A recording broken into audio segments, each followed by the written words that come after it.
Kaki tangan hotel bergegas ke sebuah bilik setelah operator hotel bertugas memaklumkan ada menerima satu panggilan melalui interkom hotel dari bilik bernombor 1528. Setelah pintu bilik dibuka, apa yang mengejutkan adalah terdapat satu mayat berlumuran darah berada di atas katil. Apa yang terjadi sebenarnya?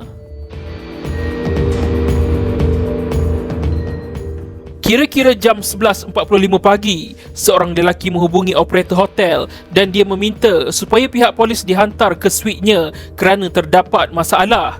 Operator hotel kemudian memaklumkan tentang perkara berkenaan kepada pengurus bertugas dan pegawai keselamatan. Tanpa membuang masa, pengurus dan pegawai keselamatan dengan segera pergi ke suit tersebut. Apabila pintu suit dibuka, lelaki itu memberitahu yang bekas isterinya meninggal dunia dan dia berada di atas katil di dalam bilik tidur. Pengurus kemudian masuk ke dalam bilik tidur dan ternampak mayat berlumuran darah di atas katil. Pengurus bertanya kepada lelaki itu bagaimana bekas isterinya meninggal dunia dan lelaki itu memberitahu dia yang membunuhnya. Pengurus kemudian bertanya lagi macam mana dia mati. Lelaki itu memberitahu yang dia ambil lampu meja lalu pukul di kepala dan cekik. Pengurus kemudian memaklumkan tentang kejadian tersebut kepada pihak atasan, iaitu pengurus besar, pengarah bilik dan pengurus pejabat hadapan. Pihak polis kemudian dihubungi. Sekitar jam 2.45 petang, sepasukan polis Diraja Malaysia PDRM tiba di tempat kejadian. Pihak polis kemudian menahan lelaki tersebut dan membawanya ke balai polis. Pihak polis juga merekodkan kenyataan amaran lelaki itu. Pegawai penyiasat kes kemudian mengarahkan keterangan diambil dari bilik tersebut dan mengaturkan pemeriksaan bedah siasat ke atas si mati. Setelah bedah siasat selesai dijalankan, doktor pakar patologi forensik mengesahkan punca kematian mangsa adalah tekanan pada leher yang dijelaskannya adalah akibat cekikan secara manual. Lelaki iaitu suspek kemudian dibawa ke mahkamah untuk dibicarakan.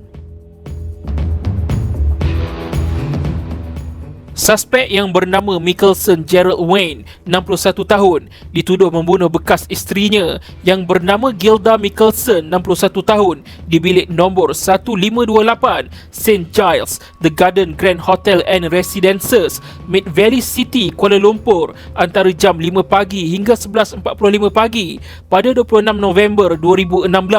Mickelson Gerald Wayne didakwa di bawah Seksyen 302 Kanun Keseksaan atas kesalahan membunuh dengan niat dan boleh dihukum gantung sampai mati jika disabitkan kesalahan.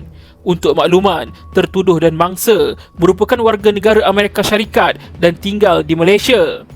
Yang menjadi persoalan sekarang adalah tertuduh mengatakan yang dia tidak berniat membunuh bekas isterinya itu. Satu-satunya saksi yang dipanggil untuk memberi keterangan bagi pihak tertuduh adalah isterinya dari Filipina. Tertuduh berkahwin dengan si mati pada tahun 1982 dan bercerai pada 2011. Bagaimanapun, mangsa sebenarnya bergantung kepada tertuduh untuk semua keperluan hidupnya. Si mati ikut tertuduh ke Malaysia dengan visa tanggungan pada 2013. Dia tinggal selama berbulan-bulan di pelbagai tempat di Malaysia. Tempat terakhir dia menginap adalah di suite hotel tersebut. Pekerjaan tertuduh memerlukannya kerap melancong ke luar negara. Tertuduh hanya tinggal bersama si mati di suite tersebut ketika berada di bandar. Tertuduh mengahwini isteri warga Filipina kira-kira 6 bulan sebelum kejadian berlaku. Isteri Filipina tertuduh tidak mengikutnya ke Malaysia dan dia terus kekal di Filipina. Sehari sebelum kejadian itu adalah hari terakhir tertuduh bekerja di Ericsson Malaysia. Dia berada di dalam bilik bersama si mati pada pagi itu. Dia bertolak ke pejabat untuk menyelesaikan urusan kerjanya. Selepas itu, dia pergi ke lapangan terbang pada waktu petang untuk terbang ke Filipina bagi menghadiri temuduga kerja. Mangsa sebelum ini enggan terbang pulang ke Amerika Syarikat walaupun visanya telah tamat tempoh. Sebaliknya, dia mahu pergi ke Singapura. Ketika tertuduh hendak mendaftar masuk untuk terbang ke Manila, si mati menghantar mesej dan meminta menghubunginya. Si mati memberitahu yang dia tidak akan pergi ke Singapura. Dia mengancam untuk mencipta adegan. Mangsa meminta kepada tertuduh supaya menemaninya ke Amerika Syarikat. Tertuduh kembali ke suite hotel tersebut dan tidak mengambil penerbangan yang dijadualkan ke Manila. Tertuduh bercakap dengan si mati antara jam 7.30 malam hingga 8 malam. Selepas itu, dia keluar dari bilik dan bercakap dengan isterinya di Manila selama 3 jam sehingga jam 11.30 malam. Dia kemudian masuk semula ke suite hotel untuk mengambil beg pakaiannya, tetapi si mati mengajaknya berbual. Versi tertuduh tentang peristiwa yang membawa kepada kematian si mati adalah seperti berikut. Si mati sebelum ini telah mengambil $150,000 daripada tertuduh sebagai wang tebusan. Dia tidak mahu bekas suaminya itu meninggalkannya. Mereka bertengkar tetapi turut sama-sama bersolat di dalam bilik sehingga jam 4 pagi. Pada jam 5 pagi, tertuduh cuba meninggalkan suite tersebut kerana ingin ke lapangan terbang untuk bertemu dengan isterinya warga Filipina yang akan tiba pada 11 pagi. Bagaimanapun, tertuduh dihalang oleh si mati dan berlaku pergelutan fizikal yang ganas. Tertuduh berkata saiz badan bekas isterinya itu jauh lebih besar daripadanya. Si mati mempunyai berat 93 kg, manakala tertuduh hanya 60 kg. Si mati melempar tertuduh ke seberang ruang tamu. Dia kemudian menarik tertuduh ke bilik tidur dan melemparkannya ke atas katil. Mangsa seterusnya menggigit tangan tertuduh dan memasukkan tangannya ke dalam mulut tertuduh dan cuba menolak lidah tertuduh sehingga menutup kerongkongnya. Tertuduh sempat membuka mulutnya dan menarik tangan mangsa keluar. Berkenaan dengan tekanan leher maut yang dialami oleh si mati, tertuduh berkata dia tidak berniat untuk membunuh tetapi dia membela diri. Selepas tertuduh berjaya melepaskan diri, dia jatuh di atas lantai. Dia mendengar si mati batuk dengan teruk dan melihat si mati jatuh ke lantai bilik tidur. Tertuduh kemudian merangkak ke ruang tamu dan duduk di situ selama 30 minit. Apabila dia kembali ke bilik tidur, dia menyedari bahawa mangsa tidak bergerak. Dia perasan ada darah di kepala si mati. Bagaimanapun, tertuduh berkata dia mahu berehat dan dia kembali ke ruang tamu semula. Dia hanya menghubungi kaki tangan hotel pada lewat pagi sekitar jam 11.45 pagi untuk memaklumkan tentang kejadian itu.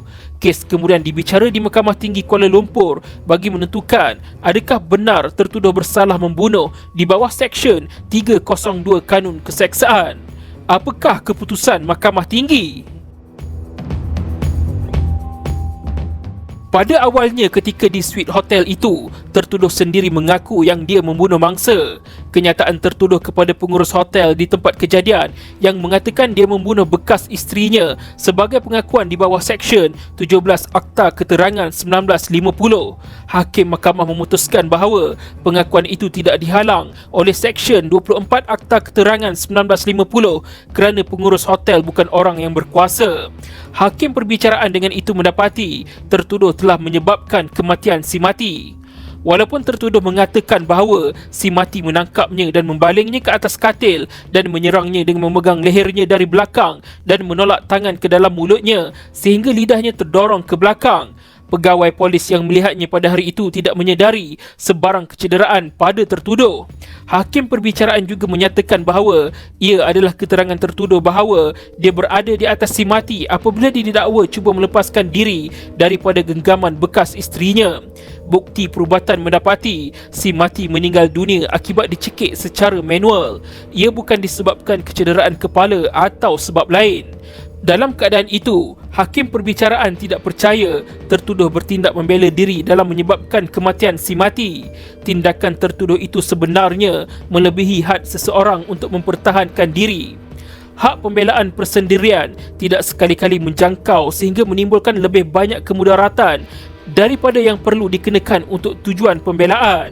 Merujuk kepada Seksyen 99/4 Kanun Keseksaan. Oleh itu, tertuduh tidak boleh dianggap mempertahankan dirinya. Tindakan tertuduh mencekik leher mangsa adalah secara semula jadinya akan menyebabkan mangsa mati. Perbuatan tertuduh itu adalah bersesuaian dengan erti kata membunuh di bawah Seksyen 300-C Kanun Keseksaan. Dengan itu, Hakim Mahkamah Tinggi memutuskan tertuduh bersalah dalam membunuh mangsa. Michelson Gerald Wayne dijatuhkan hukuman gantung sampai mati. Kes ini tidak hanya terhenti di sini. Kes kemudian dibawa ke Mahkamah Rayuan Putrajaya. Pada November 2020, keputusan Mahkamah Tinggi disahkan oleh Mahkamah Rayuan.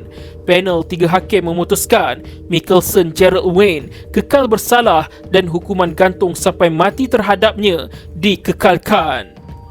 Penghakiman penuh boleh dirujuk dalam kes Mickelson Gerald Wayne lawan pendakwa raya 2021 2 MLJ 1 Mahkamah Rayuan Putrajaya.